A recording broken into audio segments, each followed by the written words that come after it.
especiales de Canal Antigua.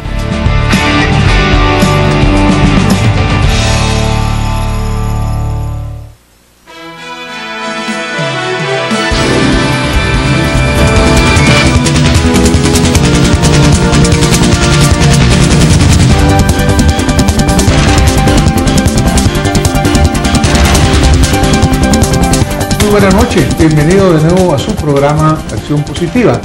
Hoy tengo el gusto de presentar a mi invitado, que es el licenciado Miguel Gutiérrez. Actualmente él es consultor asociado de la Fundación Economía para el Desarrollo. Licenciado, bienvenido a nuestro programa de Acción Positiva. Un gusto y un honor estar acá. Le cuento un poco que dentro del espíritu de este programa, pues que ya llevamos un poco más de 7 años de estarlo presentando, es siempre tratar de extraer de las situaciones, de la realidad nacional, de la realidad internacional, todas aquellas visiones positivas que nosotros podamos contribuir para que pues Guatemala, los ciudadanos, estemos más informados y haya una mejor capacidad de análisis. Tal vez le menciono esto pues porque obviamente muchas veces acá en Guatemala vemos todos los escenarios como que muy tétricos, como que muy nublados, muy brumosos, y pareciera que nunca hay una esperanza. Por ejemplo, para entrar en el tema, uno de los problemas que son permanentes, diría yo, tal vez más agudizados ahora que antes o diferentes ciclos, pero uno de los argumentos que escuchamos siempre de los gobernantes, en más o en menos, es que no hay recursos para prácticamente nada.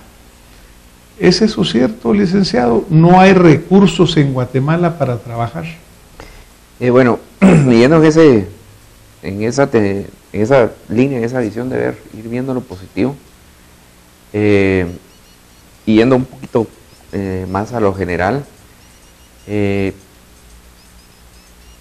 tenemos un escenario económico relativamente estable, ¿verdad? En términos generales, hablando de la economía del país. Tenemos un mundo que está caminando un poco lento, particularmente Europa y Asia, pero un Estados Unidos bastante estable por el momento, ¿verdad? Y como estamos vinculados a ellos, pero la economía va relativamente bien, y eso lo que nos trae es un crecimiento vegetativo de los ingresos pues, estable, ¿verdad? No es la situación del 2009, 2010, donde los ingresos cayeron a 2 dígitos, ¿verdad? Entre 11, 14%. Y en términos reales todavía más, ¿verdad?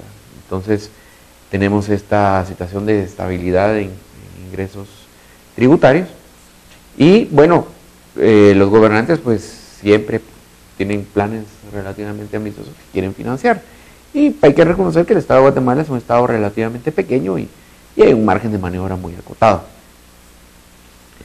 Esto por un lado.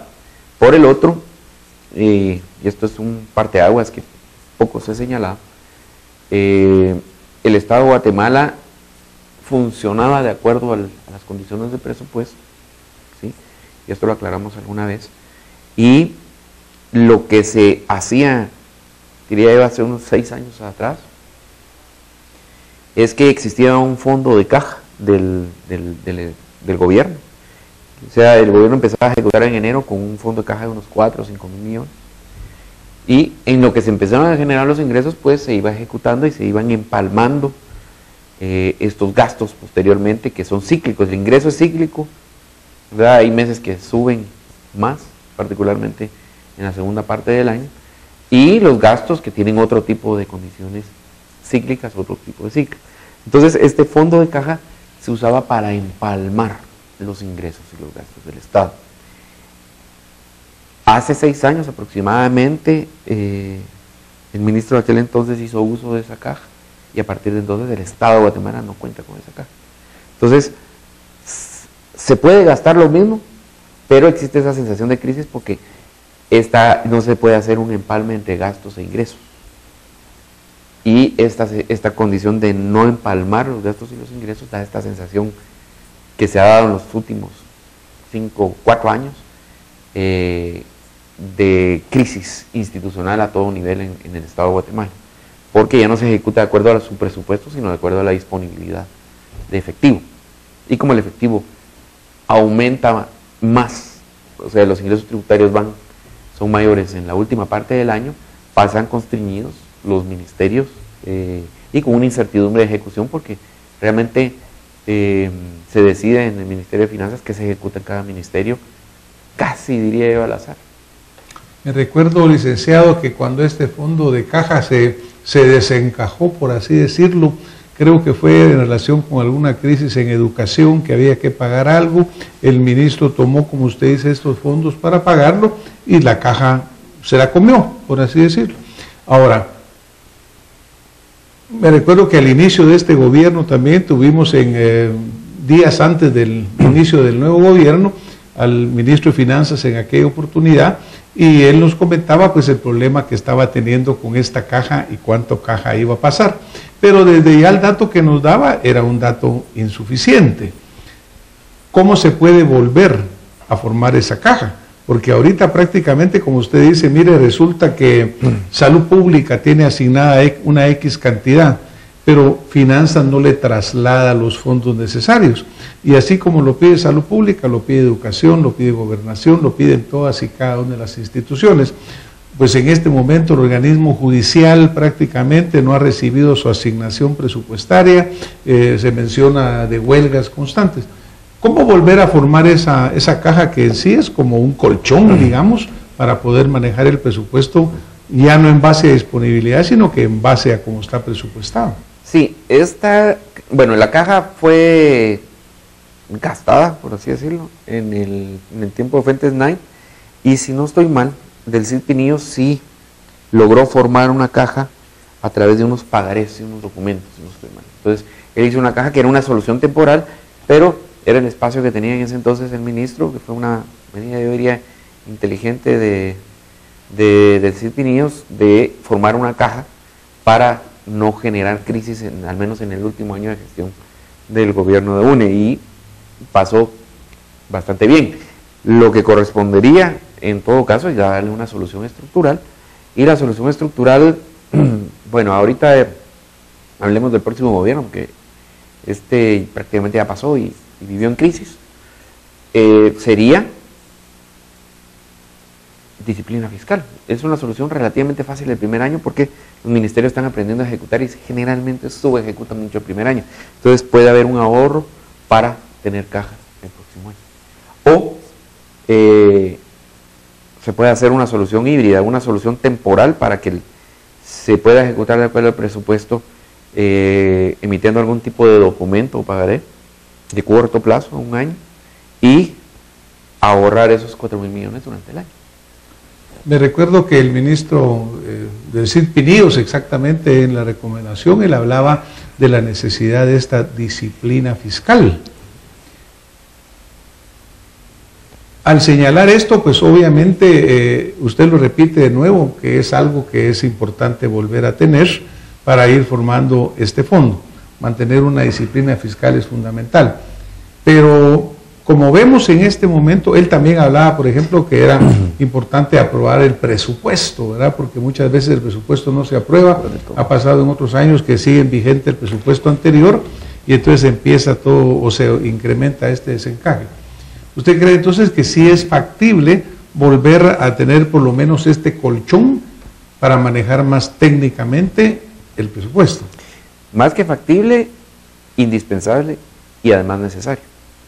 Es indispensable para volver a reordenar las finanzas públicas, porque ahorita lo que hay es un desorden. O sea, haya mucha poca plata, los ministerios no pueden ejecutar en el primer semestre porque es cíclico. Los primeros 6 meses los ingresos tributarios son muy bajos. Entonces esa caja ayuda a compensar y después cuando en la última parte del año hay más ingresos, se vuelve a generar la caja. Esto es un tema que solo hay que tenerlo claro y tener apoyo del Ejecutivo para realizarlo. Pero sí debe haber un operador o un ministro o un cuerpo técnico que más o menos le expliquen al Ejecutivo la relevancia que tiene eso. Porque si no van a pasar en crisis como pasó.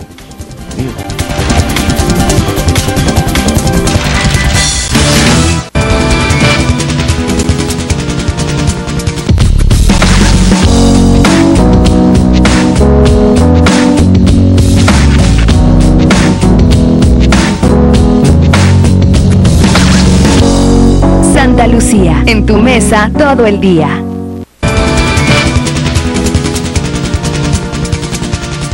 Debe haber un operador o un ministro o un cuerpo técnico que más o menos le expliquen al Ejecutivo la relevancia que tiene eso, porque si no van a pasar en crisis como pasó este periodo. Por ejemplo, en este momento, cuando se aprueba un presupuesto, hay muchas partes o mucha participación técnica que no necesariamente está o conoce la situación. Entonces, de repente, cuando el Finanzas tiene una X cantidad de dinero, ¿quién le asigna qué? A cada ministerio no depende de la necesidad del ministerio, sino que de un cuerpo técnico en finanzas que diga, de lo que yo tengo, tanto te puedo dar. La decisión está pasando de la necesidad real a una decisión técnica. ¿Eso también tiene que corregirse o no? No se está pasando a una decisión técnica. Lo que sucede es que los técnicos de finanzas pues, tienen un expertise, yo los respeto mucho porque son técnicos buenos y respetables, pero no conocen todo, no conocen la realidad del Ministerio de Salud, ni de Gobernación, y no tienen que estar tomando decisiones de qué se va a financiar o no si ya está presupuestado. Eso lo tienen que hacer las unidades ejecutoras en cada ministerio y por eso existe. Lo que pasó acá es que ya las unidades ejecutoras pues, perdieron sentido, ¿verdad? Entonces, y el presupuesto en general pierde sentido porque es de acuerdo a la disponibilidad, y por eso es que ahora usted ve que hay ministerios que ejecutan una tercera parte, una cuarta parte en 15 días, los últimos 15 días, que de último pues hay mucha plata. Si no se pudo ejecutar, pues se puede ahorrar y ya se genera la caja para ejecutar ordenadamente el próximo año. O sea que hay que arreglar el flujo de caja del gobierno, hay que tener la... Bueno, hay mucho que hacer. También la deuda, se contrató deuda casi de una forma espontánea. Hay un desorden en materia de deuda y hay que ver cómo están los vencimientos y reordenar los vencimientos también, ¿verdad? O sea, en general hay un poco de desorden. Afortunadamente, y esto puede ser controversial lo que se diga, el Estado de Guatemala es lo suficientemente pequeño para que este tipo de desórdenes, que son desórdenes, diría yo, casi rupestres que se están dando y que el país ya tiene suficiente sofisticación para superar estos temas, pero se están dando, es que no afecta a la economía porque el Estado es muy chiquito y el déficit es relativamente manejable, entonces pues la economía va a un rumbo de crucero, ¿verdad? Una velocidad de crucero. Claro, lo que es lamentable es que en esa velocidad de crucero pues la pobreza sigue incrementando, la falta de acceso, la falta de oportunidad, ¿verdad, licenciado? Porque ya ve usted que la educación rezagada, los avances que hay son mínimos, la salud en una crisis permanente, la seguridad también, es decir, va a una velocidad de crucero pero que realmente afecta verdaderamente al pueblo. Es que la velocidad de crucero de este país es un país sin Estado, donde el Estado no cumple sus funciones mínimas fundamentales, y eso es lo que hemos vivido durante décadas. Dentro de los planes que siempre se hacen, por ejemplo, la reforma fiscal, que finalmente sucede durante este periodo de gobierno, pero que había iniciado en realidad desde el tiempo de la UNE, ya se venía gestando, la reforma fiscal que finalmente se aprueba. Me recuerdo que estos planes ya venían, el mismo Partido Patriota en su momento se opuso a la reforma fiscal que la UNE quería presentar, pero finalmente de una forma u otra esta reforma llega. Usted ha comentado pues en otros medios de comunicación que esa reforma fiscal fue mal planificada, mal estudiada y prácticamente no estudiada. ¿Es eso cierto? Y por otro lado, ¿necesitamos una reforma fiscal efectiva? Bueno, primero nos metimos en una reforma fiscal muy sofisticada. Yo creo que la sofisticación del sistema que se quiso implementar es un sistema que nace en el mundo escandinavo, de hecho se le llama sistema dual o escandinavo. Es un sistema bastante sofisticado y hay que reconocer que el país desconocía, en términos generales, los alcances de esta reforma. Nunca hubieron proyecciones, o sea, fueron muy etéreas los cálculos. Hay que reconocer que en la reforma se ceden, hay sectores que salen favorecidos, hay sectores que salen desfavorecidos. Nunca se tomó en cuenta el impacto de los sectores que salen favorecidos, que ahora pagan menos impuestos. Entonces, nunca se tomó en cuenta eso y hubo un sobrepositivismo ingenuo por parte por parte de los impulsores de esta reforma. Y bueno, yo reconozco, yo tampoco tenía idea de hasta dónde iba a llegar esto, ¿verdad? Y el resultado fue, el problema comenzó desde las mesas de discusión en una donde prácticamente se le quita poder recaudatorio, ¿verdad? O sea, en el gobierno anterior, yo creo que fue un error político lanzar esta reforma, adoptar estas sugerencias de cambio a la reforma que le quitan todo poder recaudatorio, y eso es lo que se va al Congreso a dormir, y eso es lo que rescata ya al PP, una reforma sin poder recaudatorio, y todavía se le hacen una serie de prebendas y cambios que le reducen de una mayor forma el impacto, y bueno, se sigue con el positivismo ingenuo de que esta reforma iba a dar muchos recursos, y realmente no generó nada. Y yo le hacía la siguiente pregunta, que era, ¿pero usted cree que sí es conveniente hacer una reforma fiscal? Esta reforma hay que reformarla porque el sistema queda un poco más disfuncional y yo diría menos equitativo. O sea, todos salimos perdiendo, pues. Ahora, cuando solo los consultores fiscales salieron ganando porque como es más compleja, todo el mundo anda preguntando qué sucede. Pero como hablábamos al principio, pues esta reforma fiscal no tomó en cuenta necesariamente el punto de vista de todos los sectores, y por ejemplo hubo sectores que no participaron necesariamente en todo el análisis, como la misma SAT, entiendo. Ahora, ¿cómo reformar la reforma fiscal en una forma que evite caer exactamente en lo mismo, porque los mismos que la hicieron la van a revisar? Buena pregunta, no tengo idea. No tengo idea cómo podría ser ese proceso. Porque obviamente si no, vamos a tener de nuevo... Mire, la ventaja es que yo creo que algunos cuerpos técnicos han ya visualizado, ¿verdad? Pero la verdad no tengo idea cómo sería ese proceso. Pero ¿considera usted que es necesaria hacerla? ¿Y reformar esta reforma? Sí, hay que... Quedaron muchos agujeros ahí. Hay legislación contradictoria, ¿verdad? Y ahí en la legislación contradictoria siempre sale perdiendo el Estado. Por ejemplo, la brecha fiscal, se menciona que el año pasado fueron como 2.500 millones, ahora se menciona pues similar. Dentro de la reforma fiscal hubo cambios en las leyes que han sido apelados y que la Corte de Constitucionalidad ha resuelto en contra del Estado. Ahí habla de 1.300 millones, por ejemplo, con la telefonía. Entonces, solo la telefonía, pero pues hay cálculos diferentes que puede subir hasta 2.400, 2.500 millones de quetzales. ¿Cómo se maneja esto entonces en un estado en el cual nunca tiene plata? Pues también le quiero contar otra buena pregunta, no sé. Le voy a contar una cosa, licenciado. Hay gente que me pregunta y me dice, mire, aquí lo que no entendemos los guatemaltecos es cómo este país no tiene para educar a sus niños, para curar a sus enfermos, para darnos seguridad, pero tiene para una enorme cantidad de corrupción.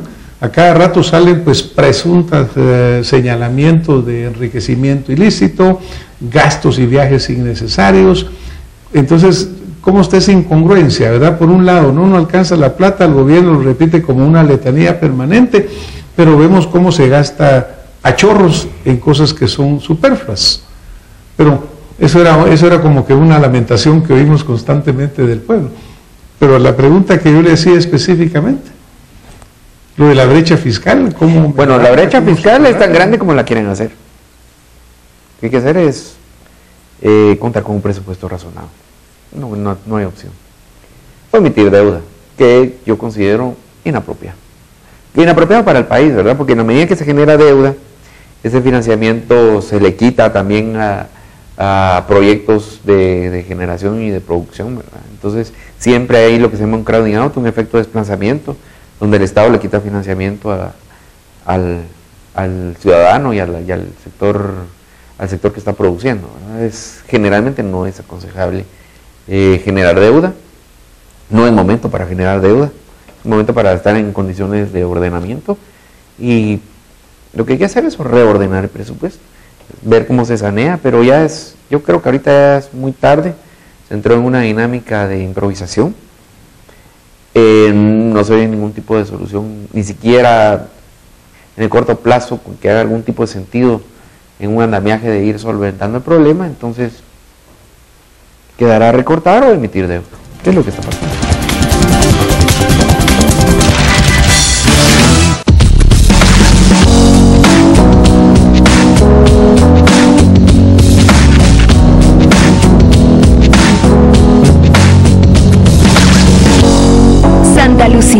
tu mesa todo el día.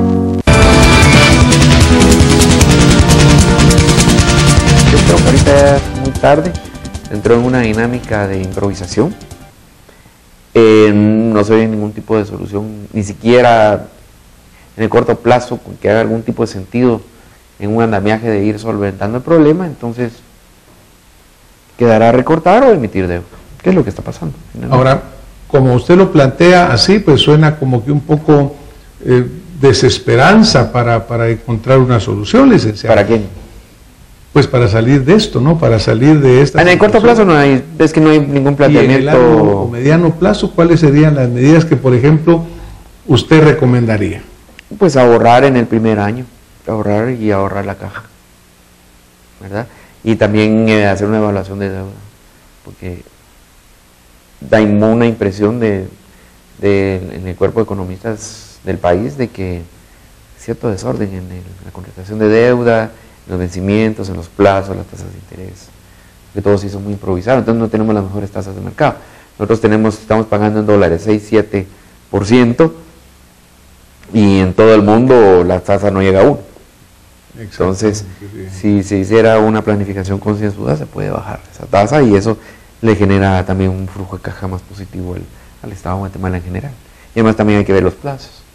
La función de SAT dentro de todo este proceso en cuanto a recaudar impuestos, pues porque hablábamos de que no se había llegado a las metas de recaudación el año pasado, por ejemplo, que no se llega. Luego surge el tema de que, mire, lo que pasa es que las metas que se han puesto son irreales porque están más allá de lo que deberían de ser. ¿Cuál es exactamente el papel de la SAT en esto y cómo funciona? Bueno, curiosamente las proyecciones fueron hechas por el Ministerio de Finanzas en los últimos tiempos. Como le comentaba, yo creo que de una forma ingenua fueron extremadamente positivas, considerando que la reforma iba a dar mucha plata, y pues están un poco fuera de la realidad, y eso fue evidente para un grupo de analistas, y pues el tiempo y los números le dieron la razón a este grupo de analistas de lo irreal que se estaba haciendo en ese tema. Yo creo que hubo un poco de ingenuidad en todo el proceso, pero generó un desorden financiero importante. No es lo mismo, alguna vez, para explicar un poco la situación, yo le decía a las altas autoridades del Poder Ejecutivo, le ponía el ejemplo de dos hermanos gemelos que se casaron, y se casaron al mismo tiempo. Entonces se van de luna de miel, regresan, y el primero le dice a su señora: mira, mi vida, yo te voy a dar un gasto mensual de 1,000 quetzales. La mujer le dice: pero eso no me va a alcanzar, pero mira, eso es lo que tengo. Tengo 1,000, planifiquemos con 1,000. Pasa el mes, llega el hermano, el esposo de la señora, y no le da 1,000, le da 1,200. Esposa feliz, cena caliente, mucha felicidad. El hermano gemelo, por otro lado, le dice a su señora: mire, yo a usted le voy a dar 1,500 mensuales para gastos, usted administra. La señora feliz, pasa el mes y le da los mismos 1,200. Y empiezan todas las fricciones y mucho problema conyugal. ¿Cuál de los dos escenarios prefiere? Al final son 1,200 lo que se van a recaudar. Tener clara la cifra es un tema, y lo otro es una decisión política. ¿Cómo se va a hacer? ¿Cuál es la apropiada? Habría que preguntarle a los dos hermanos, ¿verdad? Pareciera que ser conservadores en un principio o a las esposas. Y a las esposas. Pero sí, también, por supuesto. El tema de equidad de género es muy importante. Pero hay que preguntarle a las dos parejas, ¿verdad? ¿Cómo les fue mejor? Al final los dos tuvieron 1,200.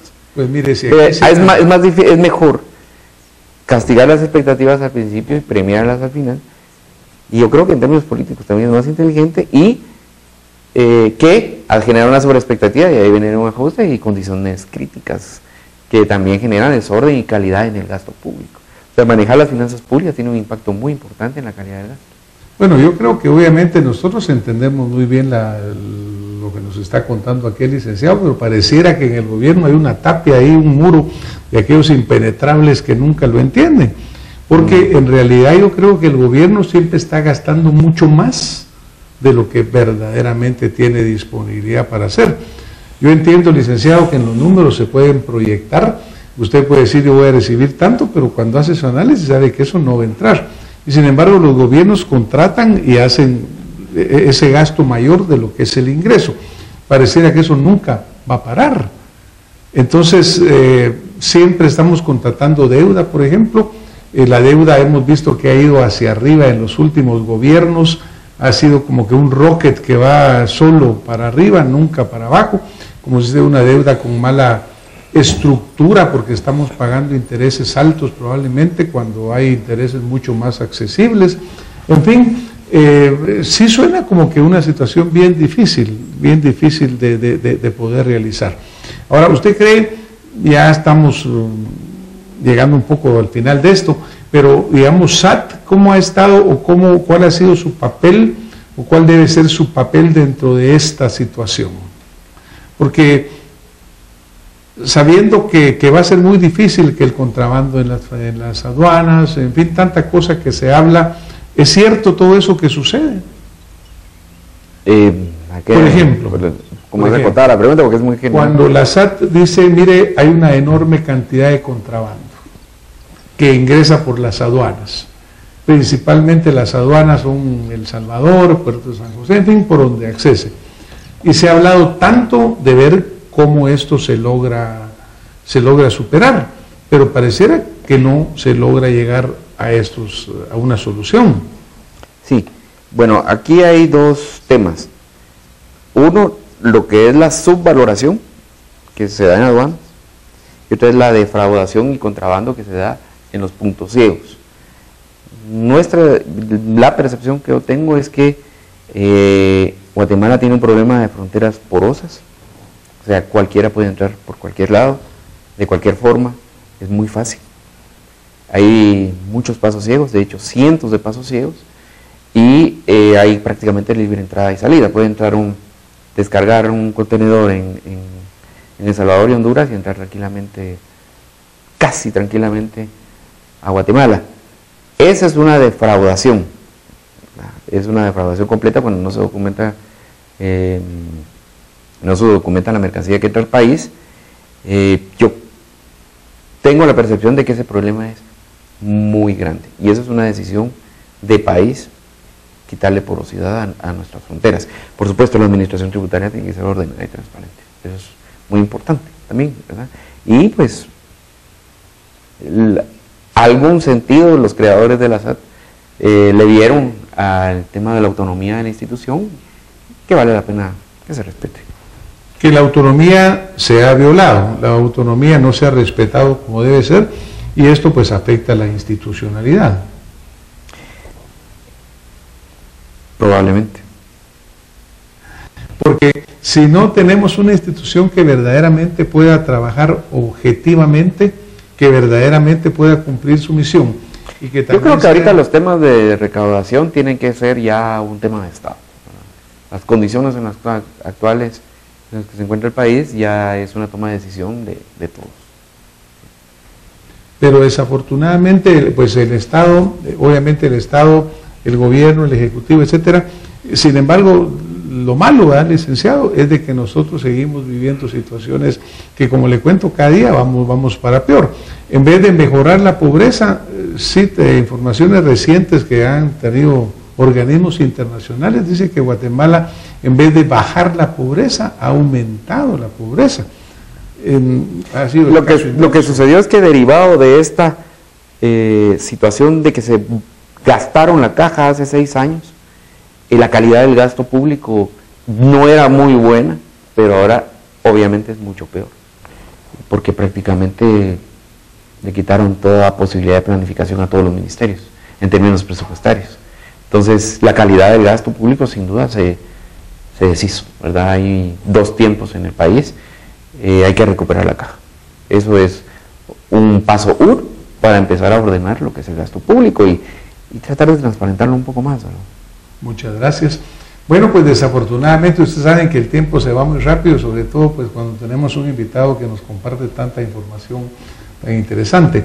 Esto nos ha abierto muchas preguntas, licenciado, así que hoy nos vamos a tener que retirar, pero de una vez le dejamos abierta la invitación para que en próxima oportunidad podamos seguir ampliando sobre este tema, porque yo sí creo que tenemos que tener una Guatemala sólida, pero en la cual verdaderamente haya comida para todos, educación para todos, oportunidad para todos, con un manejo muy sano de nuestras finanzas, sean pequeñas, sean grandes, pero que sean manejadas con mucho sentido común y con muchísima transparencia.